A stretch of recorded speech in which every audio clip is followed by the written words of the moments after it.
Everyone, আসসালামু আলাইকুম। সবাইকে অনেক অনেক ভালোবাসা জানিয়ে শুরু করছি আরও একটি নতুন ব্লগ বলতে আজ তোমাদের সাথে রান্না বান্না বা এই সংসারের কাজকর্ম এগুলো কিছুই শেয়ার করছি না। আজ তোমাদের সাথে আমার এই বিছানা চাদরের কালেকশন শেয়ার করব। আসলে আমি প্রত্যেক ব্লগের মধ্যেই যখন বিছানা চাদরটা চেঞ্জ করি তখন প্রত্যেক দিনই একটা একটা করে তোমাদের সাথে শেয়ার করি। তখন অনেকেই আমাকে বলেছেন যে আপু, তোমার এত সুন্দর সুন্দর বিছানা চাদর, আমাদেরকে আলাদা করে একটা ভিডিও করে দেখাও। আর যতটা বিছানা চাদর তোমাদেরকে দেখাবো সব বিছানা চাদরই আমি বাংলাদেশ থেকে কিনে এনেছি। আমাদের এখানে মানে বিদেশে এরকম সুন্দর সুন্দর বিছানা চাদর পাওয়া যায় না, তাই একসাথে আমি অনেকগুলা কিনে এনেছি। আরও অনেকগুলা কিনে আনতাম, কিন্তু বিছানা চাদরে এত ওজন, দেখা যায় যে একটা বিছানা চাদরেই 1 কেজি বা 1.5 কেজি ওজন হয়ে যায়। আর আমি সব কিছুই পার্সেলে পাঠিয়ে দিয়েছিলাম, আর যে টাকা দিয়ে কিনেছিলাম তার থেকে বেশি টাকা দিয়েই আমি পার্সেলে এনেছি।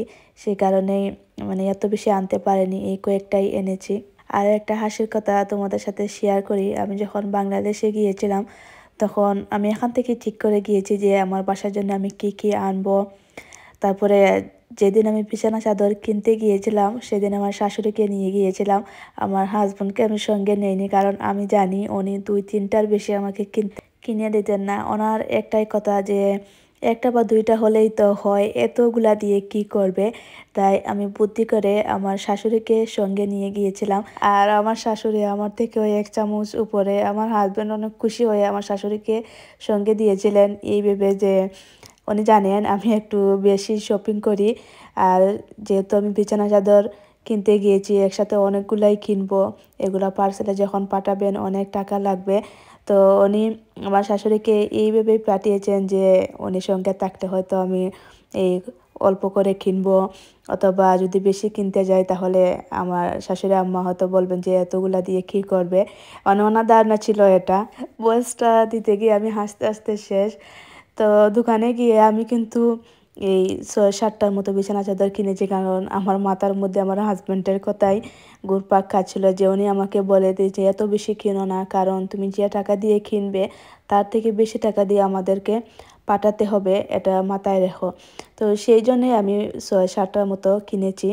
তো আমার শাশুড়ি এই 6-7টা বিছানা চাদর দেখে বলছিলেন যে এগুলা দিয়ে কি হবে, আরও অনেকগুলা নেও সঙ্গে করে, আর কবে বাংলাদেশে আসবে তার কোনো ঠিক ঠিকানা নেই। তো আমি ওনাকে মজা করে বলছিলাম যে তোমার ছেলে আমাকে এই অল্প টাকায় দিয়েছেন, এই বলেছেন যে 6-7টার মধ্যে যেন আমি এই কিনে নিয়ে আসি। এখন আমি টাকা কোথায় পাবো যে এতগুলা কিনবো। আর মানে উনি চয়েস করে করে প্রায় 25টার মতো বিছানা চাদর চয়েস করে ফেলছেন, আর আমাকে বলছেন যে এই সবগুলা কিনে আনার জন্য। তো আমি ওনাকে মানে ফান করে বলছিলাম যে আমার কাছে এত টাকা নেই। তো উনি আমাকে ব্যাগ থেকে টাকা বের করে দিয়ে বলেন যে এই নাও, আমার কাছ থেকে নিয়ে তারপরে তুমি এগুলা কিনে ফেলো। তারপরে ওনাকে বললাম যে না আম্মা, লাগবে না, আমার কাছে টাকা আছে, আমি তোমার সাথে মজা করছি। তারপরে যখন দেখলাম যে শাশুড়ির সাপোর্ট আছে তাহলে অনেকগুলাই কিনে নিই, কারণ দোষটা মানে যখন হাজব্যান্ড আমাকে বকাঝকা করবেন যে এতগুলা কেন কিনেছি, তখন দোষটা আমার শাশুড়ির উপরেই দিয়ে দেব। যেটা চিন্তা করেছিলাম বাসায় আসার পরে সেটাই হয়েছে। হাজব্যান্ড এতগুলা দেখে আমার দিকে তাকিয়ে কিছু বলেননি, আমার শাশুড়িকে গিয়ে বলেন তোমাকে আমি সঙ্গে কিসের জন্য পাঠিয়েছিলাম। ও প্রায় 30টার মতো বিছানা চাদর কিনে নিয়ে এসেছে, এগুলো এখন আমি কি করে পাঠাবো। উল্টা আমার শাশুড়ি আমার হাজব্যান্ডকে বকাঝকা করছেন যে 6-7টা বিছানা চাদরে কি আর হয়, এগুলো আমি কিনে দিয়েছি, তারপরে পাঠানো যত টাকা লাগে সেটাও আমি দেবো, তোকে টাকা নিয়ে চিন্তা করতে হবে না। শাশুড়ির মুখে এই কথা শুনে হাজব্যান্ড আমার শাশুড়িকে বললেন যে বউ যেরকম মাও সেরকম, কাকে কি বলবো। বউ শাশুড়ি মিলে কিনা এই বিছানা চাদরগুলা কিরকম হয়েছে অবশ্যই জানিও। কার কাছে কোন বিছানা চাদরটা অনেক বেশি ভালো লেগেছে সেটাও অবশ্যই কমেন্ট করে জানাবে। আর এই বিছানা চাদরগুলার প্রাইসও বলে দেয়। এই যে এগুলা আমি কিনেছি 1000 টাকা করে, তারপরে যেগুলা নকশি কাঁথার মতো সেগুলো ছিল 1500-2000 এরকম। আর দামটা আমি এরপরেও শিওর বলতে পারছি না, কারণটা হচ্ছে আমি একসাথে অনেকগুলা কিনেছি, প্রায় 30টা বিছানা চাদর কিনেছি। আমার 40,000 টাকার কাছাকাছি এই চলে গিয়েছে, এরকম হবে শিওর মনে নেই। আর এখানে আরও কয়েকটা বিছানা চাদর মিসিং, আমার বোনকে আমি আরও কয়েকটা দিয়েছি।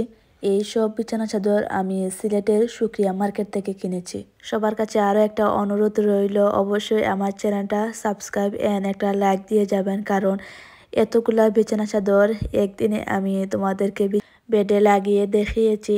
আমার হাত প্রায় ব্যথা হয়ে গিয়েছে, আর ব্যথা হওয়া এটা স্বাভাবিক, কারণ এতগুলা বিছানা চাদর গুছানো, তারপরে বেডে লাগানো, তারপরে গুছিয়ে রাখা, এটা তো অনেক কষ্টের কাজ।